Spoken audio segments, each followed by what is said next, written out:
આજે આપણે મેથી બટેટાનું ખૂબ જ ટેસ્ટી એવું શાક બનાવીશું, જે બિલકુલ પણ કડવું ન લાગે અને ટેસ્ટ એવો કે તમે અઠવાડિયામાં 5 વખત બનાવીને ખાશો એટલું સરસ આ શાક બનીને તૈયાર થાય છે. તો ચાલો બનાવવાનું શરૂ કરીએ.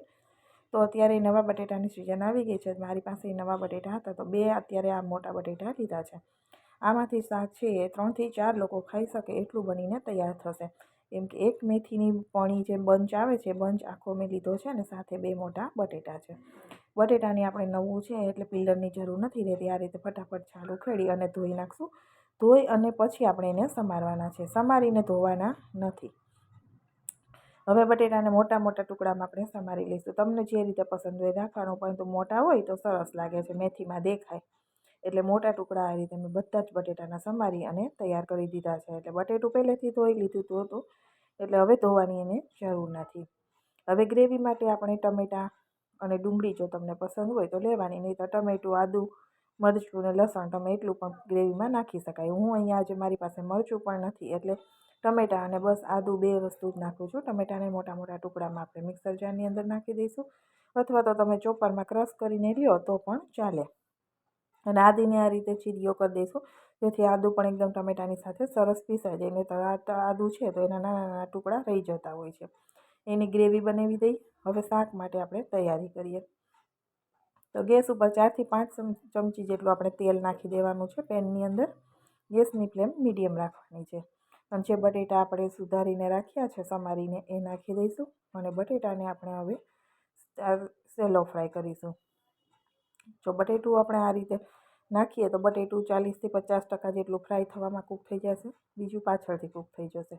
એટલે નહીંતર બટેટું છે જલ્દી મોટા ફોડવા હોય તો પાકે નહીં, તો કુકરમાં કરવું પડે. પરંતુ કુકર કરતાં પેનમાં શાક હોય છે એ વધારે સ્વાદિષ્ટ બનતું હોય છે. એટલે આપણે મોટાભાગે કડાઈમાં જ શાક બનાવતા હોઈએ.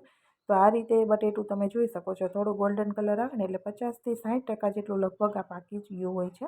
એટલે શાક તમારે કાચું નહીં રહે. મેથીની ભાજી તો પાકતા વાર ન લાગે.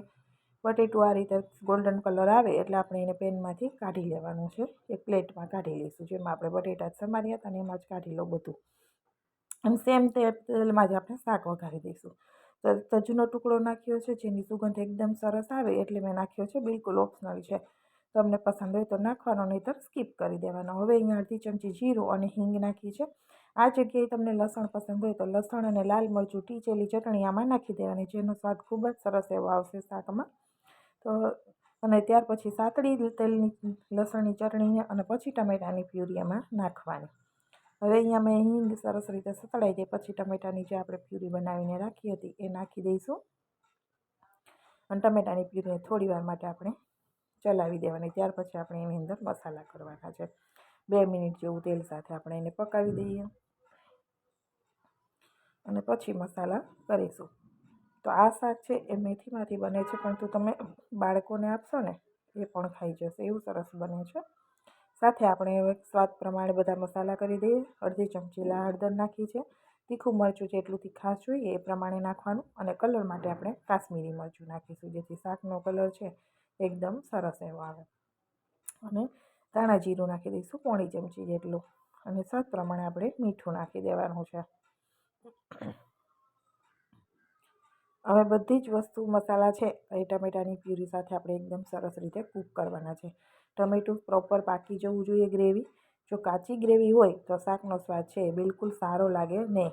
ટમેટું કાચું હોય તો પાણી છોડે શાકમાંથી અને શાકનો ટેસ્ટ પણ સારો ન લાગે.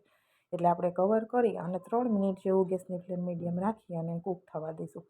ટમેટું પાકી જશે ને એટલે તમે જોશો ને એનો કલર બદલાઈ જશે, તેલ ઉપર છૂટું પડી જશે અને આ રીતે તમને દેખાશે, પાણી નહીં છૂટે પછી. તો આપણી ટમેટાની ગ્રેવી છે અત્યારે એકદમ સરસ રીતે કૂક થઈ ગઈ છે. હવે આપણે એની અંદર બટેટા નાખવાના છે. એટલે આપણે પહેલાં પાણી નાખી દઈશું, કેમ કે ગ્રેવી હોય તો બટેટું પાકે. તો હું 1 ગ્લાસ પાણી ભરીને લઉં છું. પાણી કેટલું નાખવું છે એ પણ હું તમને અહીંયા જણાવી દઉં છું. 1 ગ્લાસ પાણી લીધું હતું, જે આપણે ટમેટા ગ્રેવી કરી છે મિક્સર જારમાં. એમાં ચોટેલું છે, એમાં પોણો ગ્લાસ મેં નાખી દીધો અને પછી આપણે ચલાવીને જોઈ લઈશું.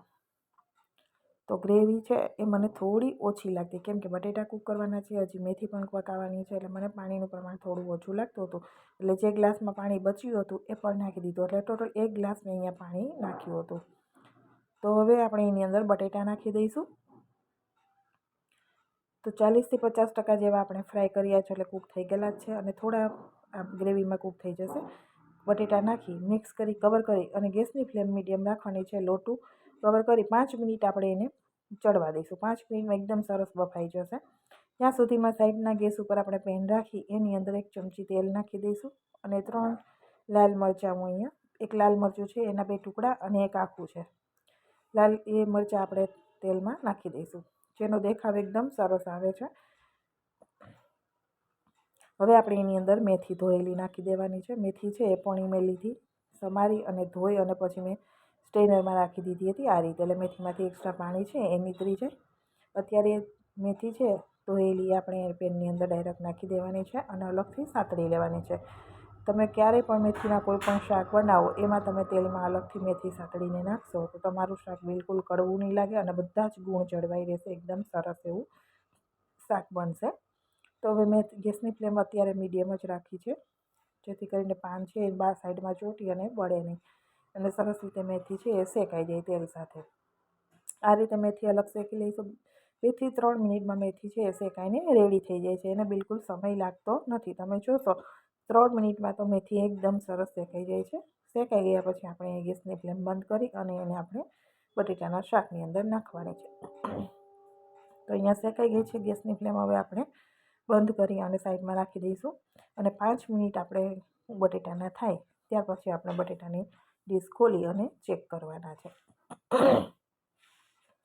તો અહીંયા બટેટા છે એ કૂક થઈ રહ્યા છે અને એને આપણે ચમચામાં લઈ ચાકુની મદદથી દબાવી અને એકવાર ચેક કરી લેવાના કે બટેટું તમને કાચું લાગે તો તમારે થોડી વાર હજી પકાવવા દેવાનું. જો પકી ગયું હોય તો ચડવા દેવાની જરૂર નથી.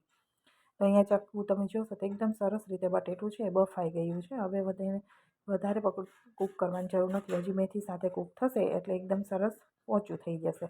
હવે જે સાતળેલી મેથી આપણે રાખી છે એ એની અંદર નાખી દઈશું. આ રીતે બટેટાની અંદર મેથી નાખશો તો મેથી કડવાશ નહીં છોડે અને જો તમે ડાયરેક્ટ કાચી મેથી નાખશો તો શાકનો કલર પણ બદલાઈ જશે, લીલો એકદમ કાળા જેવો થઈ જશે અને શાક પણ કડવું લાગશે. બટેટાનું મેથીનું શાક તમને ભાવશે નહીં. પરંતુ જો આ રીતે મેથી છે અલગથી સાતળી અને તમે શાકની અંદર નાખશો તો શાકનો કલર છે એકદમ સરસ જ રહેશે અને ટેસ્ટ પણ બિલકુલ કડવો નહીં આવે. તો મેથી અને બટેટાને એકદમ સરસ રીતે મિક્સ કરી 4 મિનિટ તેલ સેપરેટ પડે ત્યાં સુધી આપણે એને કૂક કરવાનું છે. તેલ છૂટું પડી જાય ત્યાર પછી આપણે ગેસની ફ્લેમ બંધ કરી દઈશું.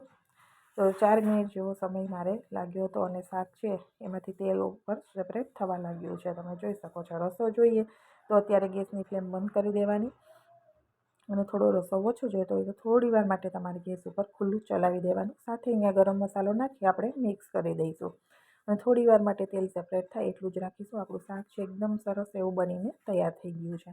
પણ તેલ સેપરેટ થશે એટલે એથી વધારે ટેસ્ટ આવશે. તમે જોઈ શકો છો એકદમ સરસ એવું શાક બનીને તૈયાર થઈ ગયું છે. તમને મારું મેથી બટેટાનું શાક કેવું લાગ્યું છે કોમેન્ટ બોક્સમાં જરૂરથી જણાવજો.